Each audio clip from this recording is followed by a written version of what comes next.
Why Puerto Rico was not admitted as a U.S. state? Puerto Rico is a territory of the United States of America at the present time, but as you are surely aware, it is not a state. During the latter half of the 19th century, it was incorporated into the United States, just as Alaska and Hawaii were. Puerto Rico, on the other hand, was never elevated from the status of a territory to that of a fully recognized state, in contrast to the other two territories. The question is, why not? The question is, what prevented Puerto Rico from becoming a state? The first thing to note is that Puerto Rico was a Spanish colony until the year 1898. This occurred after Spain and the United States had a disagreement on a main sinking and a general desire on the part of the United States to build an empire after the conflict. However, despite the Spanish's best efforts, the United States emerged victorious. Additionally, it was granted Guam, the Philippines, and Puerto Rico as part of the peace deal. It had been 30 years since Alaska had also been annexed by the United States, and this occurred not long after Hawaii had been. The continental United States had a different perspective on Hawaii, Alaska, and Puerto Rico, and the people who lived in those territories desired different things. This is the main difference between the three territories. Over the course of several decades, for instance, the United States mainland paid little attention to Hawaii, despite the fact that it was a valuable naval base in the North Pacific region with some restricted resources. On the other hand, by the 1940s, the United States government had adopted a more lenient attitude toward Alaska as a result of the advancements that had been made in aviation. Japan, the Soviet Union, and, to a lesser extent, Britain were all sources of concern for the United States of America during this time period. Additionally, Alaska was in a strong position to cope with them.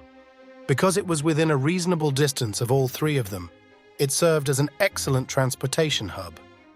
In the event that something unexpected occurred, it was also helpful to station long-range bombers there. A referendum on statehood was presented to Alaska in 1958, and because 80% of the population desired it, it was quickly accepted. As soon as this occurred, Hawaii was presented with the same opportunity. Now, this was somewhat more controversial because many lawmakers in the United States were concerned about the possibility of a state with a majority of non-white residents sending senators and congressmen to do activities such as voting on laws and other things.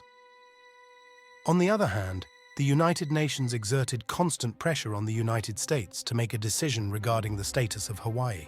So that he might avoid allegations of empire, President Eisenhower gave the territory the opportunity to vote on whether or not it should become a state. More than 90% of Hawaiians were in favor of the change, and as a result, in 1959, Hawaii became a member of the United States. On the other hand, why did Puerto Rico not receive the same treatment? At the same time, the United Nations was not enthusiastic about the idea of the United States maintaining Puerto Rico as a territory. However, the feelings of Puerto Ricans toward the United States were different. There was a robust independence movement on the island from the time before it was annexed until the beginning of World War I. In addition, there were very few persons who desired to become citizens of the United States. However, after Puerto Ricans were granted citizenship in 1917, the yearning for independence gradually diminished, and many began to favor a loose affiliation with the United States of America. Although this was the case, it did not mean that everyone was content with the arrangement. And throughout the 1950s, while the status of the island was being evaluated, there were armed uprisings that occurred on a smaller scale all around the island.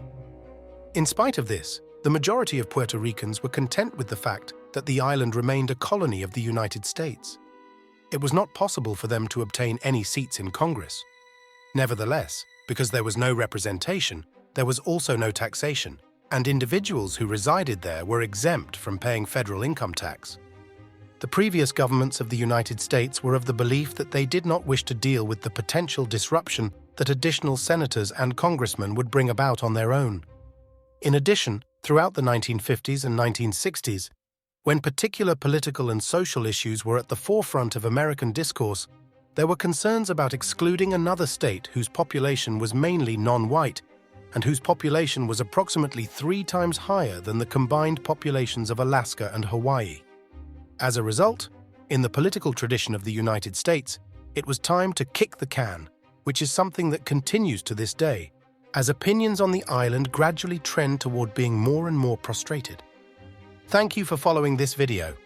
I invite you to subscribe to this channel to keep up to date with the next super interesting videos that will be released. Leave a like and a comment below, also with requests on what topics you would like me to talk about. See you in the next video.